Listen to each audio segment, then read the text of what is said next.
그때 예수님께서는 비유 하나를 말씀하셨다. 예수님께서 예루살렘에 가까이 이르신 데다 사람들이 하느님의 나라가 당장 나타나는 줄로 생각하고 있었기 때문이다.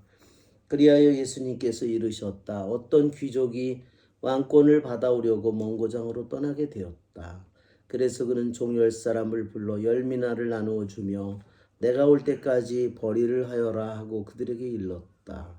그런데 그 나라 백성은 그를 미워하고 있었으므로 사절을 뒤따라 보내어 저희는 이 사람이 저희 임금이 되는 것을 바라지 않습니다 하고 말하게 하였다. 그러나 그는 왕권을 받고 돌아와 자기가 돈을 준 종들이 벌이를 얼마나 하였는지 알아볼 생각으로 그들을 불러오라고 분부하였다. 첫째 종이 들어와서 주인님의 한 미나로 10미나를 벌어들였습니다 하고 말하였다. 그러자 주인이 그에게 일렀다. 잘하였다 착한 종아, 내가 아주 작은 일에 성실하였으니 10고을을 다스리는 권한을 가져라. 그 다음에 둘째 종이 와서 주인님의 한 미나로 5미나를 만들었습니다 하고 말하였다. 주인은 그에게도 일렀다. 너도 5고을을 다스려라. 그런데 다른 종은 와서 이렇게 말하였다. 주인님의 한 미나가 여기에 있습니다. 저는 이것을 수건에 싸서 보관해 두었습니다. 주인님께서 냉혹하신 분이어서 가져다 놓지 않은 것을 가져가시고 뿌리지 않는 것을 거두어 가시기에 저는 주인님이 두려웠습니다. 그러자 주인이 그에게 말하였다. 이 악한 종아, 나는 내 입에서 나온 말로 너를 심판한다. 내가 냉혹한 사람이어서 가져다 놓지 않은 것을 가져가고 뿌리지 않는 것을 거두어 가는 줄로 알고 있었다는 말이냐. 그렇다면 어찌하여 내 돈을 은행에 넣지 않았더냐. 그리하였으면 내가 돌아왔을 때 내 돈에 이자를 붙여 되찾았을 것이다.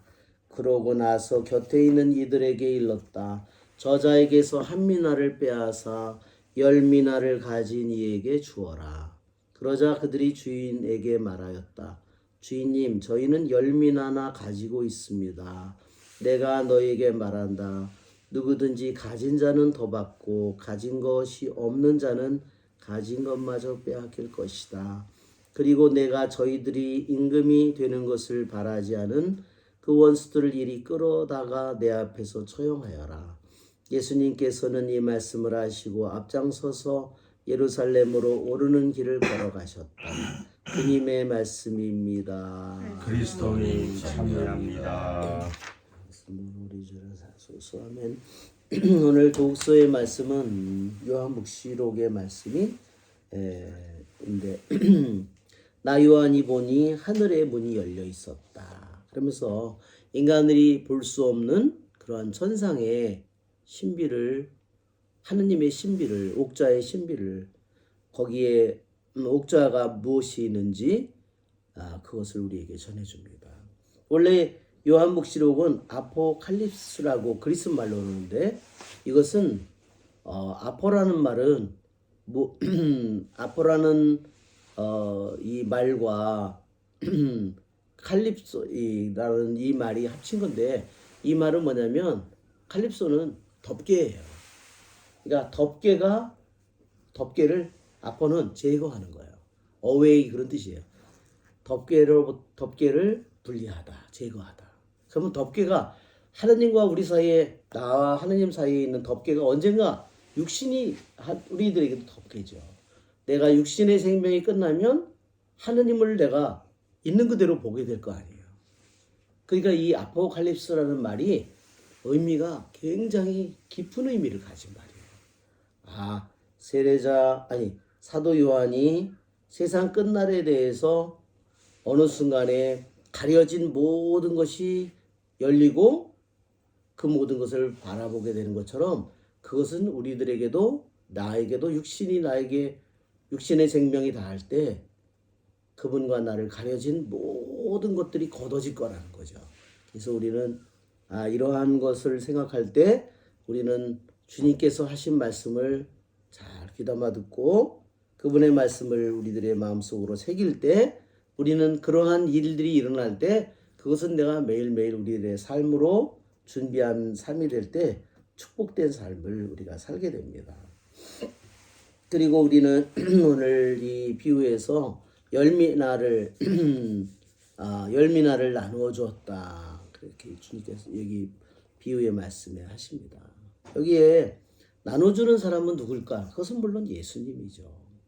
그리고 그분이 내가 어디 먼 곳에 갔다. 그분은 우리들로부터 정말 승천하셔서 하늘로 올라가셨기 때문에 우리에게 모든 것을 맡겨줬어요. 그러나 언젠가는 우리에게 그것을 내가 맡겨준 일을 어떻게 잘 했는가 그것을 반드시 나에게 물을 거라는 거죠. 그것이 바로 이 미나의 비유의 뜻이에요.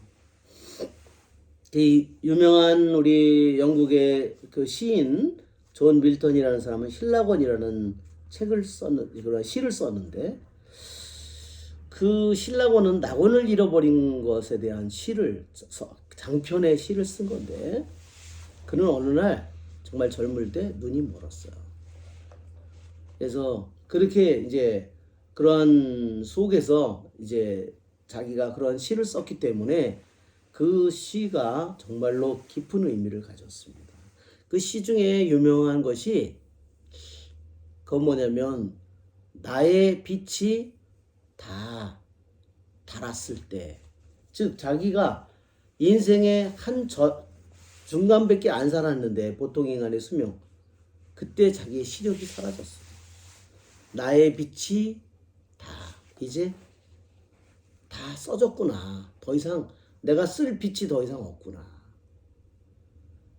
그때 그가 자신의 그러한 심경을 노래한 거죠. 그는 그래서 이 복음의 말씀을 가장 감명 깊게 여겼답니다. 왜? 바로 자기에게 맡겨진 미나가 자기에게는 시력이라는 거죠.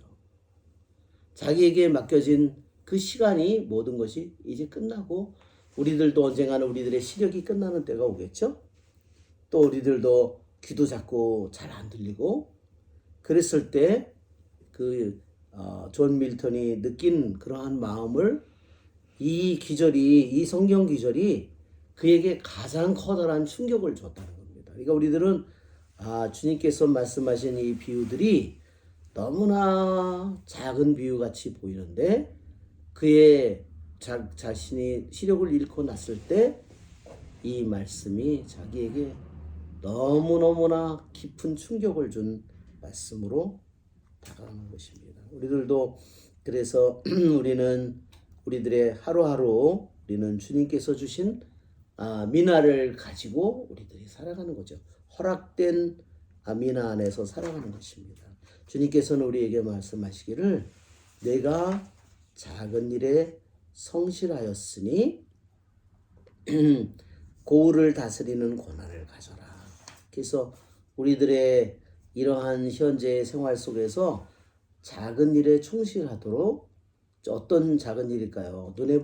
우리들이 무슨 위대한 일을 꼭 하는 것이 아니라 평범한 속에서 우리들이 겸손한 마음을 가지고 살고 정말 우리가 판단하지 않는 삶을 살고 남을 존중하는 삶을 살고 남을 위해서 기도하는 삶을 살고 이러한 우리가 주님의 말씀을 간직하고 사는 이런 삶을 살아가는 거 평범한 우리들의 삶 속에서 만나는 사람들 속에서 그러한 일들을 우리가 살아가는 것이 작은 일에서 우리가 충실하게 살아가는 그러한 길입니다. 이러한 삶으로 우리를 불러주신 우리 주님께 감사를 드립니다. 아멘.